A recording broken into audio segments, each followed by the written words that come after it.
Deepika? Hello. Mr. Deepika, how J. are you? Shetty, I'm so good. how It's are so nice to you? see you. Can you hear me? Can you see me? Which part of the world are you? Oh, I think it's my Wi-Fi. Give me one second. No worries.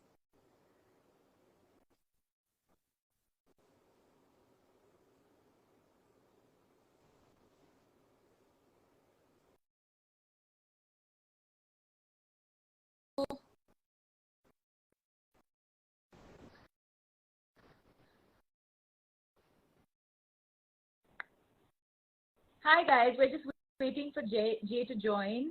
Um, Someone saying yes, signal problem. I'm a big fan of your smile. Thank you, Deepo. I like my new pet name, Deepo. Hello.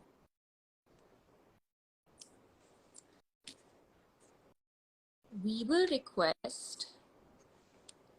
I'm just gonna get Jay back. 1 second, guys.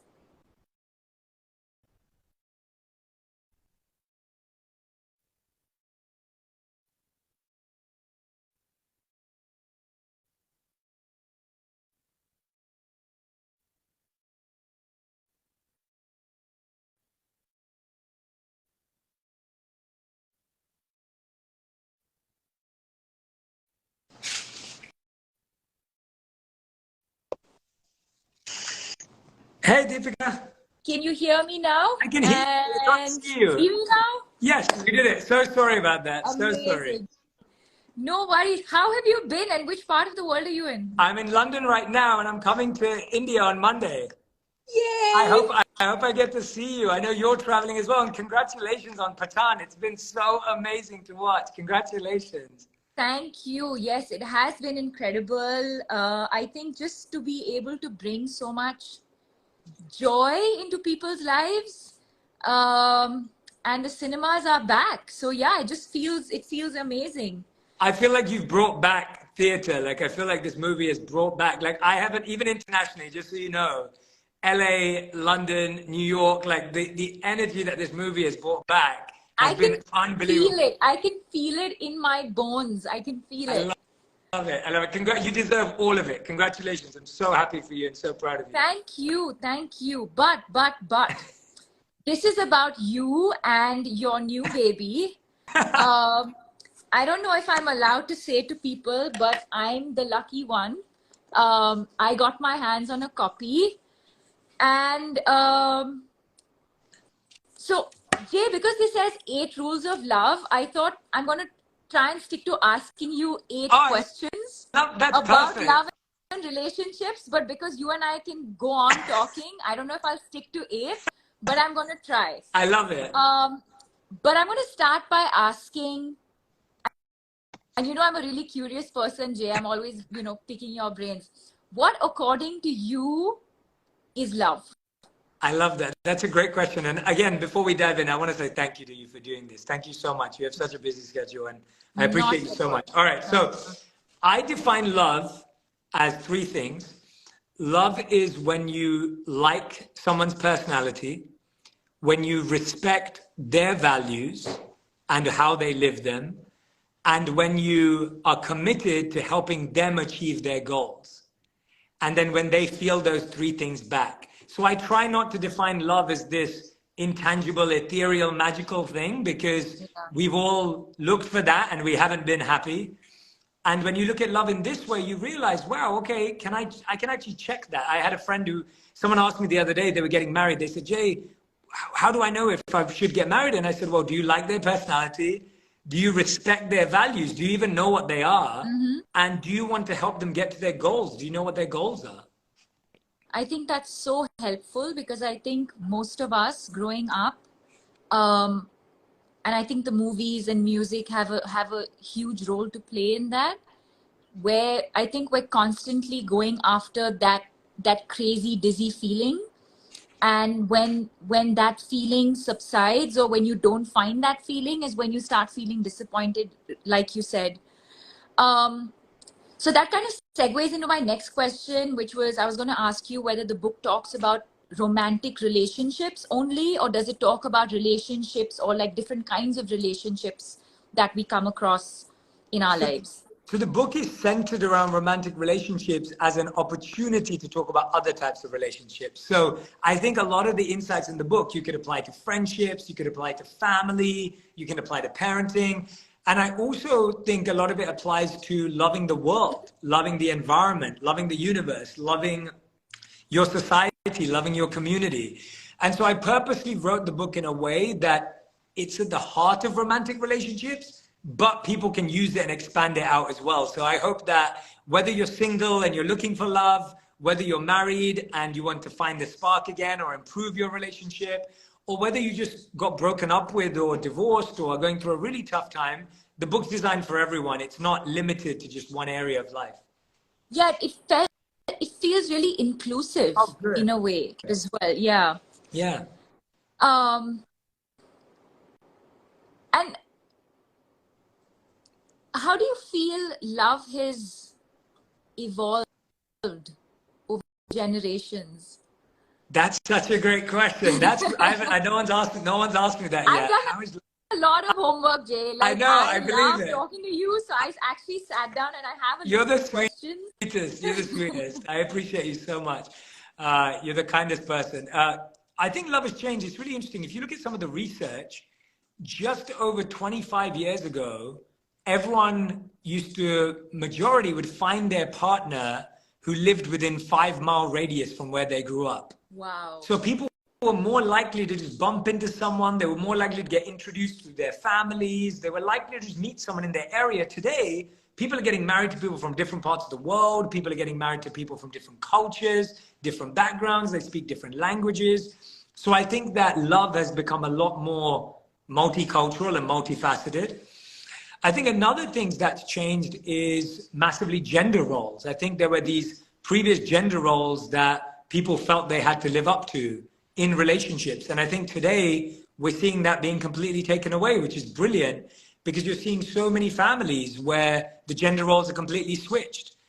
Sometimes women are the breadwinners in a family. Sometimes men want to stay at home and take care of the kids, or there's a mix. Both people are working and both people are sharing the responsibilities of the kids. And I think that that's a really special thing, that we're getting to live at a time when opportunities are open and having the relationship you want is open. I think in some of the challenging ways to raise, those are the good things. Some of the challenging ways is that before, a couple was surrounded by their family to help with parenting, to help with the young ones in the family. And so people grew up with lots of aunties and uncles and their grandma and this wider family. And we've always had this phrase that it takes a village to raise a child. And we've lost the village. I think people live more isolated. There's more pressure on parents. There's more pressure on two people having to do everything for a child. And so that's become something that's been more difficult. And another challenge that I think we face also is now we expect more from our partners than ever before. True. Before, if you had a problem, you'd have your sister, you'd go to your mom, you'd go to your dad, you'd go to your friends. But now we ask our partner about everything, and our partner has to be a business partner. They have to be our life coach. They have to be our Instagram husband or wife. They have to play every role in our lives. Right. And it can be quite overwhelming to be everything. That's what I found interesting is you talk about sort of the support system, but as Indians, we're familiar with that because in India, culturally, we come from this joint family system. But what you're saying, is that true to Western culture as well? I would say that there's definitely a shift in that there is definitely, from people that I know, friends that I have that grew up in the West, definitely feel like family was far more involved than they are now. And I think people are seeing that feeling of being isolated, especially as people move to different cities and move to different countries. And, you know, even if you look at me and Radhi, like we've moved to LA, which is 10 hours away from London, even though I'm in London right now. And I think about that. We often talk about this, like when we have kids, like how will they see family often? Right. Like, it'll just be me and you, and then obviously we have good friends, but it's still different. And so I think that's a very big discussion and conversation, even as an Indian who grew up, and Radhi grew up with all of her family like 5 minutes away. And now we're thinking about, when we're thinking about having kids, we're like, oh my gosh, but our kids aren't going to have that. So how are we going to navigate that? So even as an Indian living in LA, I'm having the same conversation. How much do you think the movies have played a role? We spoke about how love and relationships have evolved over a period of time. You know, we've spoken about how culturally and, you know, our dependency on our partners are changing, evolving. How much do you think, you know, the movies, entertainment, music, how much of that has influenced where we are today, but also our original idea of love? Yeah, so you know I'm a big fan of Bollywood, and I'm a big fan of your movies too, obviously. And I think you've actually done quite a few movies that have a real undertone to relationships. You know, I think you've played so many roles that have a connected, like relevant way of portraying love. So I don't think that all movies are portraying love in an unhealthy way. At the same time, I was born in '87, and the '90s were full of like the like really intense romantic movies where love was just this special thing. And I grew up as a huge Shah Rukh Khan fan, and you know, you watch Shah Rukh's movies, and you want to fall in love in that way. And yeah, you want to fall in love with Raj and Rahul. Yeah, exactly. And you want to be Raj. As a guy, you want to be Raj. And that's a lot of pressure. Yeah, a lot of pressure. And I think that I often tried to be Raj and failed. Or you try, right? Or you try and find someone perfect that also doesn't work. And so what I found was that I think the ideologies that I think unhealthy ones I'd like to point out, not movies, but the ideologies.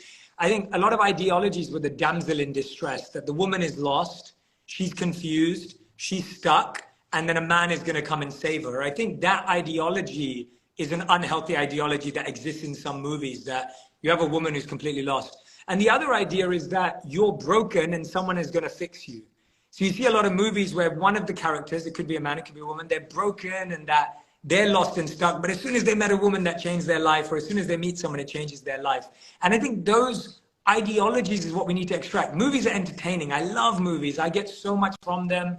And I don't think we should ever stop making entertaining, amazing movies. Yeah. But I think as a viewer, we have to discern and we have to know the difference between this is fun, it's entertaining, it's amazing. But then in my real life, I shouldn't take this ideology and think I'm broken, or a man is going to come and save me, or someone's going to come and save me, or that there's going to be violins playing when I have a proposal, or that there's going to be this beautiful, you know, outfit change in the middle of my wedding, or whatever it may be.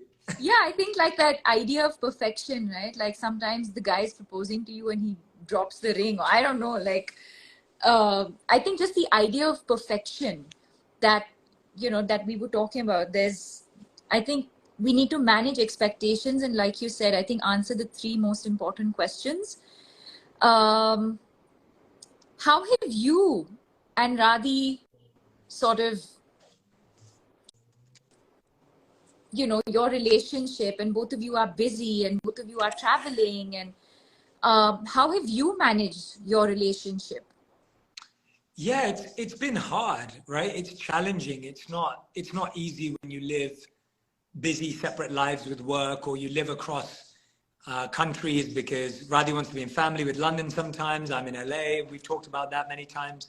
Yeah. And I find that that's why it takes a lot of communication around a few things. The first thing is we need to communicate around what we're going through right now. So often I'll say to Radhi, hey, you know what? For the next month, I'm going to be traveling. I want you to know that I love you, that I'm here for you, that I care about you. If you ever need me, I'll drop everything and be here. But I'm going to be preoccupied for the next month. I just want to make you aware. And I think often we don't communicate in a caring, compassionate way. We just do our life. And then a month later, say that again? And then assume that both partners are on the same page. Exactly. Yeah, we assume that our partner just understands, they know, they'll figure it out, but we have to communicate that. I think a second thing I'd say is that we have to communicate who our partner is and how much they mean to us every day, every week. I think often we don't say, I love you in a deep way. We may just throw it around and say, oh, I love you, bye. Like, but to really express to our partners what we appreciate about them, what we value about them, we shouldn't forget to remind the people we love the most. Often the people we love the most, we treat the worst. Take for granted. And take for granted. And they deal with the worst parts of us, and they tolerate us, but we don't acknowledge them. And the third thing to communicate about, I think, is when there is a challenge, when there is something that we're struggling with, I think often we think, oh, no, I better not say it because it will start a fight, or I have to suppress my feelings. And I think instead of learning to argue, we have to learn to healthily bring up our challenges. And the way we do this is we don't say, you make me feel like this, or this is how you make me feel, or you're the problem. I think when we do use that language, we push someone away. Whereas when we say, I know we're going through this. I know that we could be better. I know that we can really get somewhere, but it's going to take a lot from us. Yeah. So let's figure out what we can do. I think when we speak in we and us and not, when we speak in us and we and not you and me, it creates a team rather than a feeling of, well, you're the problem. And so what I'm hearing is just, like you said, make it about us versus we're a team, and it's not about you versus me and who's better and who, you were right and I was wrong. And both people have to work equally to sort of make a relationship work, and also to communicate clearly with each other. Yes, exactly. I think so often we're trying so hard to be right. I was saying to someone the other day, I was saying that you spend all this time chasing someone to win them over. Yeah. You spend all this time chasing them to win them over, and now you want them to lose in an argument. It doesn't make any sense. Like, you spent so much time trying to convince this person that I love you, I want to be with you, I want to marry you. And then now when you're arguing, you want them to lose, you want to be right.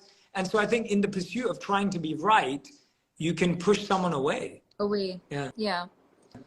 Wow. I have so many questions for you, Jay, but I know we have to kind of keep this brief, and we don't want to give away too much because you're also going to be on tour, and we're going to talk about love and relationships and your book and about your book a lot more in that moment. So tell me about the tour itself, because that's where I'm going to be picking your brain more than I have today. So on the tour, I'm going to be visiting India. I'm so excited because I've never actually, and even this is the first thing really, doing it with you, which is so special for me. I'm so grateful to you. I've never come to India professionally, like since I started doing what I do. And so this is very exciting to me, to come to the country that I believe has given me the spiritual essence and foundation of all my work. I mean, all I'm ever doing is quoting our literatures and our teachers and our guides from our beautiful country. And to be able to come there, to be present with my amazing community there is so special. And so I'll be on tour in India. I'll be doing a special Q&A. I'll be signing books. I'll be sharing more messages from the book. And I'm so excited. Tell us your dates. I know you're going to be here in May.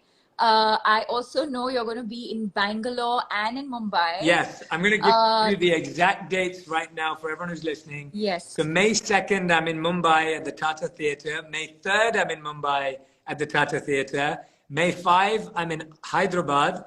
And then May 6th, I'm in Bangalore. So there's a lot of India dates there. And I would love to see as many of you.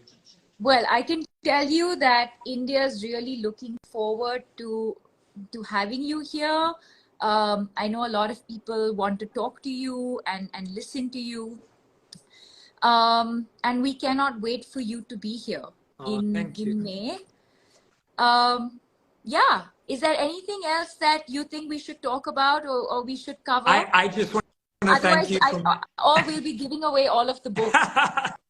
Yeah, no, I honestly just want to thank you for being my friend, for being in my life, for supporting me so wonderfully with this very important project in my life. I want everyone in the world to have more happiness and joy and purpose in their relationships. I don't think we don't understand how deeply connected our mental health and well-being is to the quality of our relationships. We don't realize that. We think it's just exercising and eating the right thing, and that all of that's important. But if you have an argument with your partner, it affects your mental health in a much different way. And so I just want people to live happier, healthier, healed marriages and relationships. And so thank you for helping me in my mission. Thank you so much. And I can't wait to see it all. Like, I mean, I have so many more questions for you, like why this topic and all of that. But we'll chat we will. more when we meet. Thank you so Thank much. You, Thank you for choosing me to do this with you. I feel grateful, and I will see you very, very soon. Definitely. No one better to do it with. And please save this because I want to share it afterwards as well. Absolutely. Thank you, everyone. Thank you, everyone, who tuned in. I love all your comments, and I really appreciate all your positivity and good energy. Lots. For anyone who wants, I can see so many venues. People want to know the venues for Hyderabad and Bangalore. So I'll give you 2 websites, everyone. If you would like to order the book, it's out. It's at 8rulesoflove.com, 8 Rules of Love. So the title, 8rulesoflove.com. And then for the tour, go to jshettytour.com. So my name followed by tour, jshettytour.com is where you can get tour tickets. But thank you, Deepika. Thank you so much. And thank you, everyone. Thank you, everyone, for tuning in. Bye, Jay. Bye, Deepika. See you soon. Thank you. Bye. Bye.